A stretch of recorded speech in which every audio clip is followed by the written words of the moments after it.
एक महाराष्ट्र में कृष्णा नदी के तीर पर करहाड नामक एक गांव है। वहां एक ब्राह्मण रहते थे। उनके घर में केवल 4 लोग थे। वो ब्राह्मण और उस ब्राह्मण की ब्राह्मणी और उसका पुत्र और उसकी पुत्र वधू। पुत्र वधू बड़ी ही साध्वी और बड़ी ही भक्ता थी। पुत्र वधू का जो नाम था वो सखुबाई था। पुत्र वधू का नाम सखुबाई था। और जो सास थी और जो ससुर थे और जो पति थे, ये तीनों एक ही राशि के थे। दूसरे शब्दों में धुंधकारी थे। जितना उपद्रव करे उतना ही कम।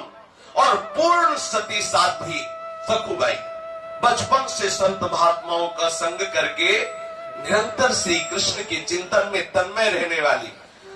अब प्रारब्ध होता है, भगवान की ऐसी लीला होती है जैसे गाय जो है कसाई के चक्कर में फंस जाए, ऐसे वो साध्वी सखुबाई का ब्याह ऐसे परिवार में हुआ जहां ससुर भी दुष्ट स्वभाव वाला और सास जब तक सखुबाई के 2-4 थप्पड़ लगा के बाल खींच के सैकड़ों गालियां ना दे दे तो उसको राजभोग पचता नहीं था।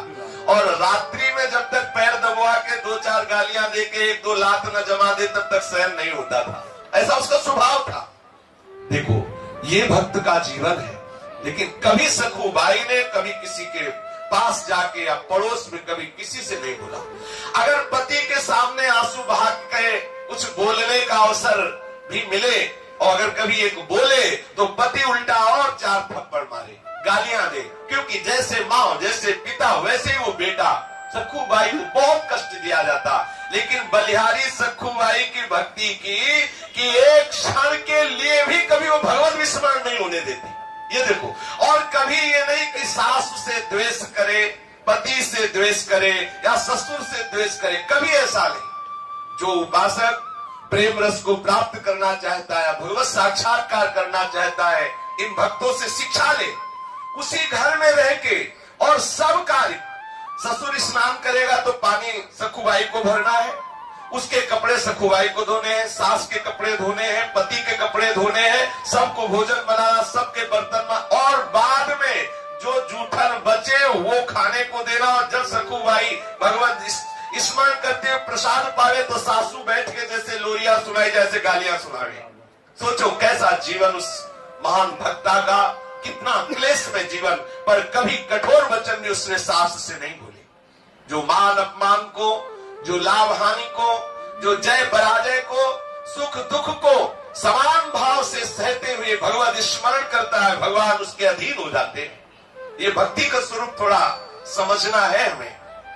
यदि हम अनुकूलता को भक्ति समझेंगे तो हमें भागना पड़ेगा, हमें महाअमृत पद से वंचित होना पड़ेगा, हमें ऐसे महासुंदर सिंधु प्रभु के दर्शन का अधिकार प्राप्त नहीं होगा।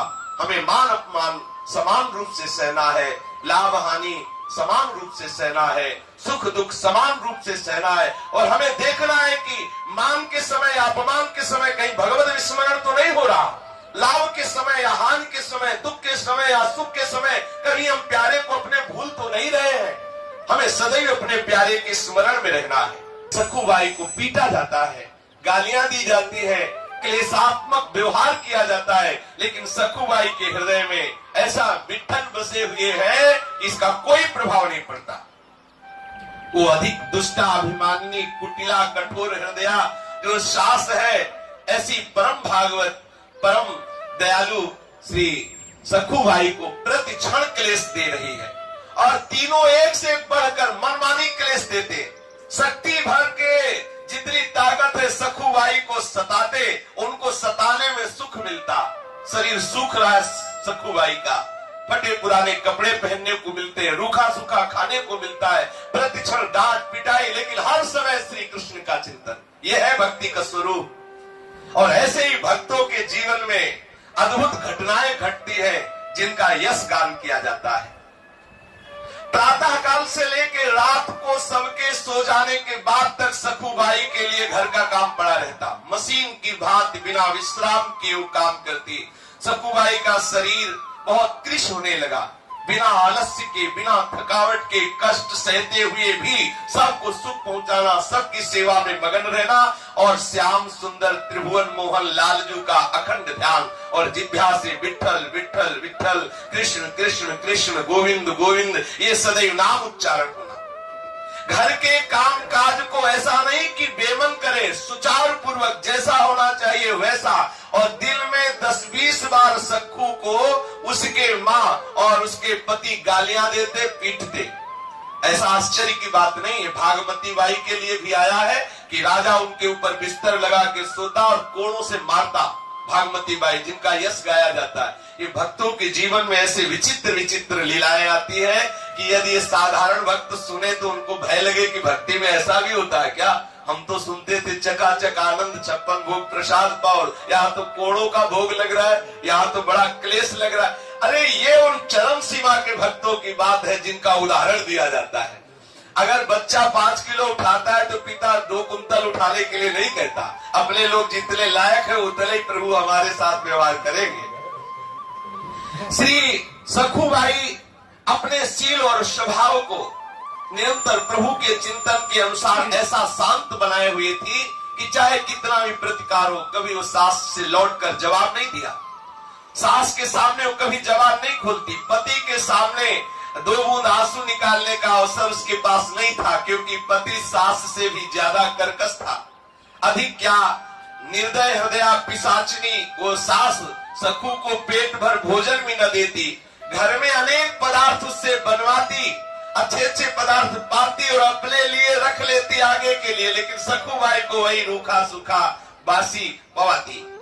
पुत्र, माँ और ससुर तीनों भरपेट पाते, सखूबाई को भरपेट भोजन भी नहीं। इतना होने पर सखू अपने दारुण दुख को श्री भगवान की कृपा का अनुभव करते हुए आनंदित होकर के सहती।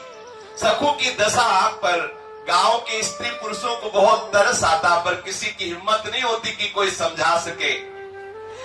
ब्राह्मणी के डर से कोई सखू से बात भी नहीं कर सकता था। सखूबाई मन ही मन भगवत कृपा का अनुभव करती हुई सोचती, कितने कृपालु हैं श्री कृष्ण। देखो ये भक्त का स्वभाव, कितने कृपालु हैं। यदि पति हमसे प्यार करता तो श्री कृष्ण के प्यार में बाधा पड़ जाती। यदि सास हमें प्यार करती, ससुर प्यार करते तो इनमें मन बंटता। सखूबाई एकांत होकर यही सोचती, कितने कृपालु श्री कृष्ण है कि हमें ऐसा परिवार दिया है कि मेरा मन केवल श्री कृष्ण में लगेगा, इनमें लगेगा ही नहीं। ये कितनी कृपा है। देखो भक्त हर परिस्थिति में आनंदित रहता है, कृपा का अनुभव करता है। यदि श्री कृष्ण की कृपा ना होती तो मैं मोहवश ससुर, सास और पति के मोह जाल में फंस जाती। कितनी कृपा हमारे प्रीतम हमारे ऊपर करते हैं। एक दिन किसी पड़ोसी ने अवसर पाकर भाग करके सखूबाई के पास जाके पूछा, बहन इतना कष्ट दिया जाता है और तू कोई उपाय नहीं करती, तेरे नैहर में कोई है नहीं क्या? तू इतना दुख भोगती है, क्या तेरे नैहर वाले कोई खबर, कोई ऐसा उपाय करके कि आपको ये कष्ट से बचा ले? कोई है नहीं, न कोई खबर लेने आता है, न कोई तुम्हारा सहयोग करता है।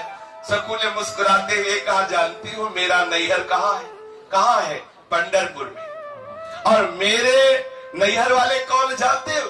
विठ्ठल और रुक्मिणी जी। विठ्ठल और रुक्मिणी जी और सखी, उनके बहुत बड़ा परिवार है, असंख्य संतानें हैं। हमें लगता है कि वो असंख्य संतानों की व्यवस्था में भूले हुए हैं, इसीलिए मुझ गर्विणी की तरफ वो खोज खबर लेने नहीं आ पा रहे, पर उनकी बहुत कृपा है हमारे ऊपर। अब वो बेचारी पड़ोसनी क्या समझे कि किस दशा में, किस भाव में किनको बोल रही है।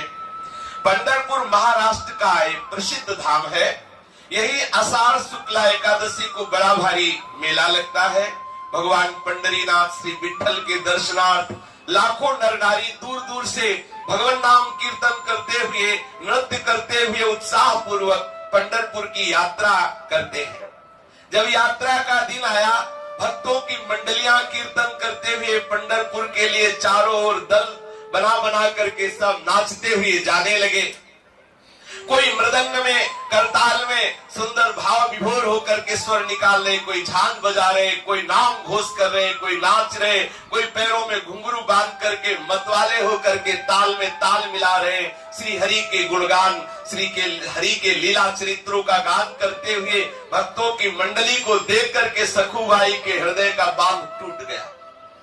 विचार किया, क्या करूं, हमारे प्रीतम का ऐसा बड़ा उत्सव हो रहा है, उसमें जाकर के मैं मिल नहीं सकती, इतने यहाँ विरोध है। तो करहाड़ उसके गांव से बड़ी बड़ी मंडलियां जा रही थी। सखुबाई को पानी भरने के लिए कृष्णा नदी में जाना होता था। घड़ा लिया और कृष्णा नदी में जल भरने के बहाने निकली। प्रेमी भक्तों के संकीर्तन दल को देखकर सखु के हृदय में प्रेम उमड़ा और घड़ा वहीं रख दिया। पंढरपुर जाने की प्रबल इच्छा करके भक्तों की मंडली में गई। विचार किया कि अगर सास से पूछेंगे तो पिटाई ही होगी, सास ससुर पति कोई जाने तो देगा नहीं। घड़ा नदी के किनारे रख दिया और भक्तों की मंडली में चली गई। अब सखुबाई संत मंडली में जा रही, पड़ोसी ने देखा कुछ ऐसे होते हैं जलने वाले, वो बस कुछ लोग ऐसे होते हैं जिनका सीसी कैमरा केवल भक्तों के ऊपर होता है। कब छीका, कब पाया, कब बैठे, कब उठे, वो पूरा उनसे पूछ लीजिए। कब कौन सा दोष हुआ वो पूरा उनको पता होता है। ऐसे ही वहां भी थे। दौड़ के जाके सास से कहा, अरे देख तेरी बहू संतों के साथ मंडली में भाग गई, वो तो जा रही है। अब सास ने अपने बेटे से कहा कि देख मैं कहती थी वो है दुष्ट, नहीं माना, जा जल्दी जा। अब बड़े बड़े डंडे निकाले सास ने भी, पति ने, और दौड़ लगाई। जाके देखा तो भक्तों के बीच में उन्मत्त हो रही है सखुबाई, नाम कीर्तन और बड़ा आह्लाद हो रहा है। अपने प्रीतम के दर्शन के लिए विशेष इच्छुक है। और जैसे जहरीली नागिन फुफकार मारते हुए जाए, वैसे ही लड़के के साथ वो सास वहां से भागती हुई आई। क्रोध में आग बबूला होकर के सब संतों के बीच में जाकर उसके बाल पकड़े, घसीट के बाहर लाई, वही डंडा शुरू कर दिया मारना। देखो पानी लेने भेजा था, ये जा रही संतों के साथ, जो गालियां देना हो सब गालियों की पुष्पांजलि सारे रास्ते में बरसती रही और डंडा का भोग लगता रहा सखुबाई के ऊपर। घर में जाकर के डट के पिटाई की तीनों ने मिलकर, सास ने, ससुर ने और पति ने भी। सखुबाई, हा विठ्ठल, हा कृष्ण, हा गोविंद। ये देखो महान भक्तों का स्वरूप है, महान भक्तों का चरम अवस्था की भक्ति का ये स्वरूप है। मीराबाई, करमेती बाई, जितने रत्नावती, जितने बड़े बड़े भक्ति स्वरूपाए सखियां हुई है और जो बड़े बड़े भक्त हुए हैं, इनके जीवन में भगवान ने ऐसी प्रतिकूलता की कृपा की वर्षा की जो साधारण सुनकर कांप जाए। अब सोचो, तीनों ने मिलकर डट के पीटा और सास कहती है, अरे अभी ये मामूली मार है, इससे मानने वाली नहीं, ऐसा पीटो कि ये चलने लायक न रहे, फिर भाग जाएगी, ये फिर पंढरपुर की यात्रा करेगी। और सुनो, अभी 2 सप्ताह है पंढरपुर की यात्रा की, इसको जकड़ करके खंभे में बांध दो, बिल्कुल 2 सप्ताह ना रोटी ना पानी, और रोज इसकी पिटाई करो, तब ये मानेगी। और सास की आज्ञा हुई और सखुबाई को बांध दिया उनके ससुर ने और पति ने, और पिटाई की, भोजन देना बंद। देखो कितना कष्ट, आप विचार करके जरा उस स्थिति में देखो, एक कृष्ण वाली भगवत भक्ता, उसके साथ ऐसा दुर्व्यवहार, मार पिटाई, भोजन नहीं, और बड़ी जोर से रस्सी से बांध दिया गया सखुबाई को, खींच करके बांध दिया गया कि सखुबाई की त्वचा में वो रस्सी धस गई, ऐसे जोर से बांध दिया गया। सखु का शरीर वैसे ही कृष्ण था, क्योंकि खाने पीने को ठीक से मिलता नहीं, दिन भर सेवा, पर उसके मन में कोई दुख नहीं है। उसके हृदय में ये दुख नहीं कि मुझे बांध दिया गया, मुझे मारा गया, मुझे गाली दी गई, ऐसा नहीं। एक हृदय में पीड़ा है कि हे श्री कृष्ण, आपके भक्तों के बीच में मुझे कितना सुख मिला। पहली बार जीवन में भक्त मंडली में मुझे नाचने को मिला, आपके दर्शन के लिए मैं जा रही थी, मेरी सामर्थ्य नहीं कि मैं इस जन्म में इस नरक से निकल सकूं। हे करुणानिधान, हे दीनों पर दया करने वाले श्री हरि, क्या ऐसा नहीं हो सकता कि मैं आपके दर्शन कर पाऊं इस जन्म में?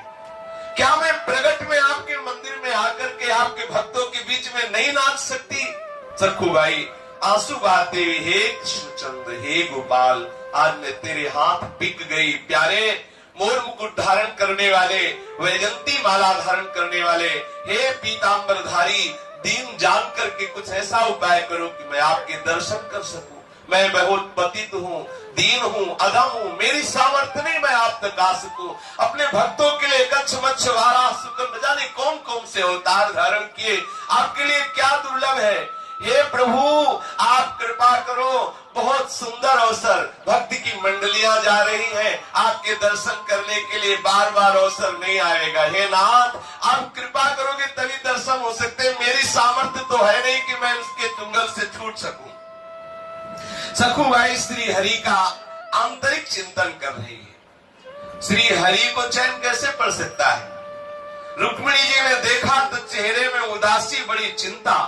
पूछा कि नाथ आपका चिंतन करने से सबकी चिंता खत्म हो जाती, आप चिंता में कैसे। हमें लगता है जब जब आपके चेहरे पर श्री मुख में चिंता दिखाई देती है तो किसी भक्त के लिए, कोई भक्त हमें लगता है कष्ट में है। भगवान ने कहा एक ऐसी भक्त है, पूछो मत, कितना पीटा गया उसको, कितना क्लेश दिया गया, वो हमसे मिलना चाह रही है और उसको बांध दिया गया है। आर्त पुकार से मेरा हृदय जल रहा है। सखुबाई मुझे पुकार रही है। पूरा रहस्य नहीं बताएंगे, थोड़े दिन के लिए तुमको विरह सहना पड़ेगा, क्योंकि ये भक्त ऐसा नहीं कि जाके दर्शन दिया और लौट के आ गए, हमें वहां रहना पड़ेगा कुछ दिन, तभी बात बनेगी। रुक्मिणी जी से ऐसा कहा और प्रभु तत्काल जाग गए। सखुबाई के समीप जो बंधी हुई है रस्सी से, न भोजन दिया जा रहा है, ऊपर से गालियां दी जा रही, पिटाई की जा रही है। सोचो कितना कष्ट, आप विचार भी नहीं कर सकते कि कितना कष्ट होगा। ये है प्रेम का स्वरूप। आंखों से अश्रु और प्रभु के ध्यान में निमग्न। इतने में सामने से देखा एक सुंदर नवयुवती है और कह रही सखुबाई, सखुबाई तुमको पंढरपुर जाने की बहुत चाह थी। ये वही है जो अभी रुक्मिणी जी से बात करके आ रहे हैं। इनको रखने में कोई भी रूप क्या देर लगता है क्या। बहुत सुंदर नवयुवती का रूप रखा और बोले प्रभु सखुबाई मैंने सुना तुम पंढरपुर जाना चाहती हो, तो सुनो चलोगी हमारे साथ पंढरपुर। सखुबाई ने एकदम आंख खोली, देखा कि कोई प्यार से हमें बोले, यहाँ तो गालियां और डंडा चल रहे हैं। देखा और कहा सखी मुझ पापिनी के भाग्य में ऐसा कहा कि मैं भक्त मंडली के साथ पंढरपुर जाऊं। तुम देख तो रही हो मेरी दशा। स्त्री रूपी श्री ठाकुर जी ने कहा भाई तुम जानती नहीं हो, मैं तुम्हें बहुत समय से जानती हूँ, तुम हमारी बहुत प्रिय सखी हो, तुम भले हमें ना पहचानो, मैं जानती हूँ, तुम्हें बहुत जानती हूँ। उदास मत हो, जिसकी मैं सखी होती हूँ उसको कभी उदास मैं नहीं देख सकती। सखुबाई क्या समझे कि ये कौन से है, प्रभु कौन सा रूप धारण करने वाले हैं। देखो मैं तुम्हें छोड़ती हूँ और तुम भागो और जाओ मंडली के साथ। बोले हमारे सास भी पकड़ लेगी। बोले बिल्कुल नहीं, इसकी तो तुम चिंता ही मत करो। जल्दी जल्दी सखुबाई को, जो ठाकुर जी युवती रूप में गए थे, छोड़ दिया। सखुबाई को छोड़ा तो सखुबाई निकली और आप सखुबाई होकर रस्सी में बंध गए। आप ठाकुर जी सखुबाई का रूप धारण किया और सखुबाई के बदले में आप जैसे सखुबाई बंधी थी वैसे ही बंध गए ठाकुर जी। देखो कितनी सामर्थ्य है इनकी। लेकिन अगर भक्त इनके लिए बंधता है तो भक्ति के लिए बंध सकते हैं, ये दिखा रहे प्रभु। अब ऐसा नहीं कि सखुबाई की पिटाई होती थी, इनकी पिटाई नहीं होती, इनकी भी हो रही, क्योंकि उनको तो पता ही नहीं है ना कि भगवान है। भगवान सखुबाई के रूप में बंध गए, प्रेम पास में बंधे हुए ठाकुर जी। जैसा रूप सखुबाई का, जैसा पतला शरीर, जैसे कपड़े, जैसे बंधी थी बिल्कुल वैसे बंध गए।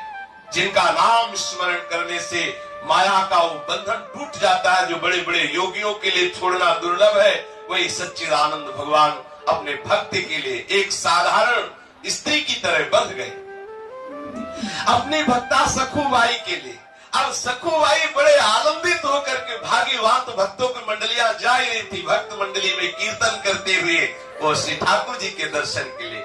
सखुबाई बने जगन्नाथ, समस्त लोगों का पोषण करने वाले श्री विठ्ठल भगवान उसी में बने। अब निर्दयी सास आती है और जाएगी पंढरपुर, और 2-4 चाटे ठाकुर जी चुपचाप चाटे खा रहे हैं। सर्व सामर्थ, ये कोई न समझे कि ठाकुर जी के होकर के भक्त पीट रहे हैं तो भक्त के होकर प्रभु भी पीट रहे। देख लो सखुबाई की जगह ठाकुर जी बने, सास आती गालियां देती, थप्पड़ मारती है, ससुर आता है वो गालियां देती। अब आई लाइफ में कई दिन हो गए, भोजन नहीं मिला, पानी नहीं मिला, रोज पिटाई। अखिल लोक सामर्थशाली प्रभु पीट रहे लेकिन कुछ बोल नहीं रहे। सखुबाई की तरह प्रभु सुशीला वधू की तरह आंसू बहाते हैं। 15 दिन बीत गए बंधे बंधे, जहां रोज बाल भोग और राज भोग और शयन भोग, वहां कोई भोग नहीं, रोज डंडा और गालियां खा रहे हैं।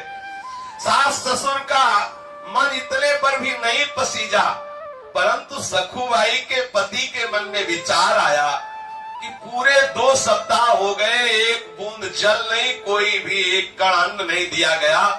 कहीं ऐसा न हो कि मेरी पत्नी बंधे बंधे मर जाए तो हमको हमारा दोबारा ब्याह तो होगा नहीं, क्योंकि पूरा गांव नगर जानता है कि हम कितने सभ्य हैं। इसलिए सोच, अब वो सखुबाई के ऊपर दया लगी, अपनी गृहस्थी के लिए उसने सोचा कि अब सखुबाई को कुछ खिलाना पिलाना। हमें तो लगता है कि इनको राह ले गया तो पति के हृदय में प्रेरणा कर दी, यार इतने दिन हो गए, पानी भी नहीं मिला तो इसी बाले पिलाओ आके। अब उसका पति बहुत प्यार करके गया, और जो ठाकुर जी सखुबाई बने हुए बंधे थे, ठाकुर जी के समीप जाकर के उसने दुलार किया और सखु रूपी भगवान के मुख पे हाथ फिरता हुआ कह रहा, तुम्हें बहुत कष्ट दिया गया, बहुत क्रूरता तुम्हारे ऊपर की गई, सारे बंधन खोला और एकांत में ले जाकर बहुत प्यार किया, सुंदर जल पिलाया, भोजन पाया, और कह रहा है कि देखो अब मैं क्या करूं, मेरे माता पिता इतने, ये आज तो दया की बात आ रही ना, वो इन्हीं के लिए यार सखुबाई के ऊपर कभी नहीं आई दया, ये तो ठाकुर जी लीला बिहारी है। ऐसा भवबंधन का नाश करने वाले अनंत आनंद के समुद्र ठाकुर जी ठीक एक पतिव्रता की तरह ही चेष्टा कर रहे सखुबाई के पति से। ऐसा नहीं कि कोई भगवत्ता प्रकट करे, जैसे जैसे वो प्यार दिखाए वैसे हाथ जोड़े, बिल्कुल जैसे सखुबाई वैसे नम्रता से। प्रभु ने सोचा कि यदि मैं जरा सी भी कोई चेष्टा बदलूंगा तो हमारे भक्ति में बाधा पड़ जाएगी। क्या जो सखुबाई हमारे प्रेम में मगन होकर जा रही है उसके प्रेम में बाधा हो जाएगी। इसलिए भक्त के जीवन में जो भक्ति का अद्भुत उन्माद है उसमें बाधा न पड़े। ठाकुर जी के वो गाल में हाथ फेर रहा है तो समस्त लोग चूड़ामणि प्रभु वैसे विषय है, चुप है, पास है। अब वो कह रहा देखो हम तुमको खोल के लाए, हमारे पैर दाबो, तो सखुबाई भले हुए ठाकुर जी धीरे धीरे उसके पैर दाब रहे। आप देख लो हमारे प्रभु का प्यार, देखो कितना प्यार करते हैं अपने जनों से। पग चापू और सेज बिछाऊं, नौकर बनूं हजाम, हाकू बैल बनो गडवारो, बिना तनख्वाह रथवान, यही तो मेरे मन में ठनी, भगत मेरे मुकुटमणि। पति की आज्ञा के अनुसार सखुबाई रूपी श्री भगवान ने स्नान किया, सुंदर रसोई बनाई और सास ससुर को पवाया। देख लो 56 भोग पाले वाले स्वयं रसोई में चूल्हा फूक रहे, भोजन बना रहे, सास ससुर को बैठा के पवाया और पति को भी पवाया। तीनों आज बहुत प्यार उदय हो रहा है भोजन पाने के बाद। और अपनी बहू की तरफ सास भी बड़ी प्यार दृष्टि से पहली बार देखा, क्योंकि अब ठाकुर जी के हाथ का बना हुआ गया है तो प्रभाव तो पड़ेगा ही। और पति ने जो प्यार की दृष्टि से देखा वैसा प्यार तो कभी सखुबाई को नहीं मिला। माता पिता और पुत्र सराहना कर रहे कि बहू जीवन में ऐसा भोजन नहीं मिला जैसा आज तू बना के पवा रही। ठाकुर जी भी मुस्कुराते जा रहे हैं अंदर कि तुम्हें क्या पता कि तुम्हारी बहू कौन बना हुआ है। ठाकुर जी पुत्र वधू के रूप में स्वयं अपने हाथ से सब पात्र माने, रसोई पवित्र की, और वो जो पति बने हुए सखुबाई के हैं उन्होंने सखुबाई को आज बहुत प्यार किया। अब जैसे पत्नी को प्यार करते वैसे कि अब यहाँ कोई रास विलास वाली बात तो है नहीं, घर गृहस्थी की बात है। ठाकुर जी बिल्कुल एक साध्वी पत्नी की देख लो क्या कर सकते हो अपने भक्ति के लिए, क्या नहीं कर सकते। दोनों बातों पर विचार करके देखो कितने महान होते हुए आप चाहते तो अपना ऐश्वर्य प्रकट कर सकते थे, लेकिन नहीं, पैर दाब रहे, बर्तन मांग रहे, रसोई बना रहे, पवा रहे, जैसा पति आज्ञा करता वैसा सेवा कर रहे। बर्तन मांजना, चौका देना, सास के पैर दबाना, सारे कार्य बड़ी चतुरता पूर्वक चतुर चूड़ामणि श्री ठाकुर जी महाराज कर रहे हैं। जो स्त्री पुरुष समस्त चराचर जगत के स्वामी हैं, जो भी संसार देख रहे हैं, इसके रचयिता, इसके पालन करने वाले, इसको लय करने वाले अनंत सामर्थ्यशाली प्रभु है। एक साधारण बहू की तरह वो सखुबाई के रूप में सेवा कर रहे हैं। सखु रूपी भगवान अपनी सेवा और सुंदर व्यवहार से पति, सास, ससुर तीनों के स्वभाव को बदल दिया। तीनों बहुत प्यार करने लगे सखुबाई रूप श्री भगवान से। अब तो बड़ा घर में आनंद है, विलक्षण परिवर्तन उस घर में। पड़ोसी देखते हैं कि अब तो कोई मारपीट नहीं, कोई कोलाहल नहीं, बड़ा शांति। सोचा कि भगवान की कृपा हो गई। और उधर सखुबाई पंढरपुर पहुंच करके नाम कीर्तन करते हुए उन्मत्त नाच रही है। प्रभु के प्रेम में वो इस बात को भूल गई कि हमारी जगह कोई और सखी बंधी हुई है। प्रभु ने तो यही कहा कि तुम दर्शन करके आ जाओ, तब तक हम बंधी हुई है। उनको सब भूल गया। गई पंढरपुर में दर्शन के, खूब नृत्य करके उन्मत्त होकर के आनंदित हो रही है। अब भक्त गण हाथों में निशान लिए हुए, ताल मृदंग झांझ बजाते हुए, नाम घोष करते हुए नृत्य कर रहे हैं। गरीब अमीर ब्राह्मण शूद्र का कोई भेद नहीं, सब मंडलियों में उन्मत्त नृत्य हो रहा, भगवान नाम का जय घोष हो रहा है। आकाश में गूंज मच रही, ऐसे नाम घोष हो रहा है। आनंद रस में विभोर हुई सखुबाई चंद्रभागा में स्नान करके पंढरीनाथ जी के दर्शन करके मंदिर के अंदर प्रवेश किया। मंदिर में जाकर श्री हरि के दर्शन करके आनंद सिंधु में डूब गई। प्रभु की वो श्याम मनोहर मूर्ति, वो दिव्य पीतांबर धारण किए हुए सुंदर श्री, आज प्रभु की मूर्ति थोड़ी दिखाई दे रही, साक्षात प्रभु दिखाई दे रहे हैं। कानों में दिव्य मकराक कुंडल, सुंदर अनंत कामों का भी जो सौंदर्य फीका कर देने वाला उनका लावण्य, वक्षा स्थल पर नवीन सुगंधित पुष्पमाला, तुलसी की माला धारण किए हुए और भ्रकुटी का संचालन करते हुए सखुबाई को मुग्ध कर रहे हैं। त्रिताप सदा के लिए जिनके नाम स्मरण करने से ही शांत हो जाता है, उनका रूप देख करके सखुबाई सुध बुध भूल गई। ऐसा मन लगा कि उसने प्रभु के सामने प्रतिज्ञा कर ली कि जब तक इस शरीर में प्राण रहेंगे मैं पंढरपुर की सीमा के बाहर नहीं जाऊंगी। और उधर ठाकुर जी बंधे हुए, जो छोड़ा था सखुबाई को, जो बंधे हुए थे, वो खोल करके वहां बहु रूप में चौका लीप रहे, बर्तन मांज रहे हैं, रसोई मनिया कर रहे हो। यहाँ सखुबाई ने प्रण कर लिया, जब तक शरीर में प्राण रहेंगे मैं पंढरपुर को नहीं छोड़ूंगी, सीमा के बाहर नहीं जाऊंगी। उसे क्या पता कि मेरे बदले में आप पंढरीनाथ ही वहां बंधे हुए हैं। प्रेम मुग्धा सखुबाई पांडुरंग के ध्यान में संलग्न हो गई। अंत में अष्ट सात्विक भाव में अंतिम भाव का उदय हुआ, जिसमें सखुबाई के प्राण इस शरीर को छोड़कर निकल गए। इतना रूप प्रभु का ऐसा है। अपने लोग कहते हैं दर्शन क्यों नहीं देते? अरे प्रभु की भक्ति करते करते, सहते सहते, अनुकूलता प्रतिकूलता सहते सहते, द्वंद्वों को सहते सहते हृदय इतना मजबूत हो जाता है, थोड़ा थोड़ा प्रेम विकार को सहने के लायक होता है। अगर इकट्ठे प्रभु का दर्शन हो जाए तो हृदय फट जाए। जैसा सुनते हैं कि सेवा कुंज में अगर कोई रात में रुके तो ऐसा हो जाता है, तो कोई आश्चर्य की बात नहीं, क्योंकि श्यामा श्याम के एकदम रूप को कोई देखे तो हृदय की गति रुक ही जाएगी। सखुबाई के सामने वो स्वरूप प्रकट हुआ कि सखुबाई विह्वल विकल हो गई और भगवान के सौंदर्य के दर्शन में इतना मुक्त हो गई कि उसके प्राण छूट गए। अब दैव संयोग से यात्रा करने को आए हुए करहार के निकटवर्ती किवल नामक गांव का एक ब्राह्मण उस मंडली में आया हुआ था। उसने सखुबाई की लाश को देखा कि सखुबाई तो पधार गई, साथियों को बुलाया और सबने मिलकर के सखुबाई के शरीर की अंत्येष्टि क्रिया की, अंत्येष्टि संस्कार किया। और इधर रुक्मिणी जी ने विचार किया कि खूब रही बात, हमसे तो कह के गए कि कुछ ही दिनों में आ रहे हो, आज तक वापस नहीं आए। फिर ध्यान दे के देखा कि जिसके लिए गए उसने तो शरीर छोड़ दिया, शरीर का संस्कार भी हो गया। अब हमारे प्रभु को तो बहुबल के वहां रहना ही पड़ेगा। अब रुक्मिणी जी को बड़ी चिंता हुई, विचार किया रुक्मिणी जी ने, फिर स्मशान पहुंची, सखुबाई की जो राख वगैरह थोड़ी मोटी हड्डी वगैरह थी उनको एकत्रित किया और प्रेम दृष्टि से देखा तो सखुबाई जीवित हो गई। अब महामाया है, महाशक्ति, इनके लिए क्या? माया देवी के प्रताप से एक क्षण में समस्त ब्रह्मांडों की रचना हो जाती है। आदि शक्ति जय जग उपजाया, एक क्षण में सृष्टि का सृजन करने वाली, उनके लिए सखुबाई को जिंदा कर देना क्या कोई आश्चर्य की बात? सखुबाई जीवित हो गई।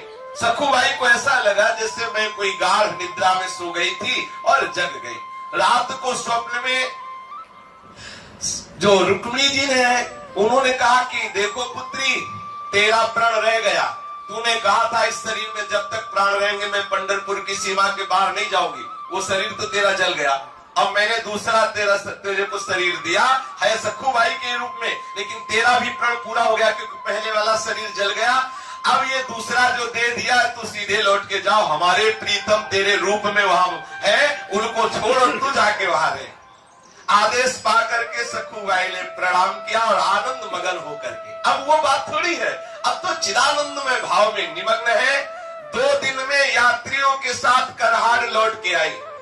सखु का आना जान करके सखु वेशधारी भगवान पंडरीनाथ जो वहां बहु रूप में थे, उन्होंने सोचा गड़बड़ हो जाएगा, अगर वो यहाँ आई हम भी आ रहे हैं तो पिटने में कोई संशय रहेगा नहीं।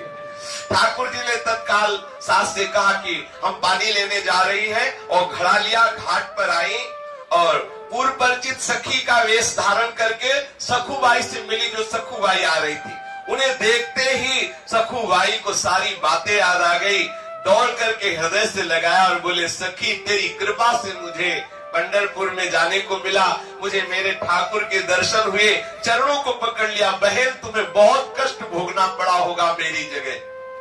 ठाकुर जी ने कहा कि तुम चिंता मत करो, तुम सुखी हो गई ना? बोले हाँ। बोले अब चिंता की बात नहीं है, मुझे कोई कष्ट नहीं हुआ। यदि तुम्हें सुख मिला तो हर कष्ट हमारे लिए सुखमय है। तू ये घड़ा ले, इसमें जल भर और तू जा। अब सखुबाई ने घड़ा भरा, जल लेकर के गई। ठाकुर जी अंतर ध्यान हो गए। सखुबाई घड़ा उठाकर घर पहुंची और स्वाभाविक अपने काम में लग गई। सास ससुर और स्वामी के बदले हुए स्वभाव को देखकर बड़ा आश्चर्य हो रहा सखुबाई को, इतना प्यार मिल रहा है। दूसरे दिन वो केवल गांव का ब्राह्मण जिसने सखुबाई के शरीर का अंतिम संस्कार किया था, वो करहार आया और उसने सखुबाई के घर पहुंच करके कहा कि भाई हम एक खबर देने आए हैं, तुम्हारी बहू गई हुई थी पंढरपुर और वहां ठाकुर जी के दर्शन करके उसके प्राण निकल गए, तो हमने पहचाना और वहां उसके शरीर का हमने संस्कार किया, तो ये हम बताने आए, आपको पता चला? बोले भांग तो नहीं खाए हो, हमारी बहू तो घर के अंदर है। उन्होंने कहा कैसी बात? हमने स्वयं आग लगाई उसके शरीर में। अरे बोले झांक के सखुबाई आवाज लगाई, बोले आई तो देखा सखुबाई सामने, तो उसके होश उड़ गए कि हमने स्वयं देखा कि सखुबाई पंढरपुर गई, ठाकुर जी के दर्शन किए। दर्शन में ऐसा प्रेम का अंदर प्रकाश हुआ कि वो शरीर छूट गया और मैंने शरीर को स्वयं चिता लगाई, फिर ये सखुबाई कैसे हो सकती है? आश्चर्य का पार नहीं रहा। उस सखु के ससुर को बाहर बुलाकर कहने लगा, तुम्हारी बहू तो पंढरपुर में मर गई, हम जला के आ रहे, तुम विश्वास करो हमें लगता है प्रेत होकर के आ गई है। सखु के ससुर और पति ने कहा कि पंढरपुर गई ही नहीं, तुम कैसी भूली भूली बातें कर रहे हो?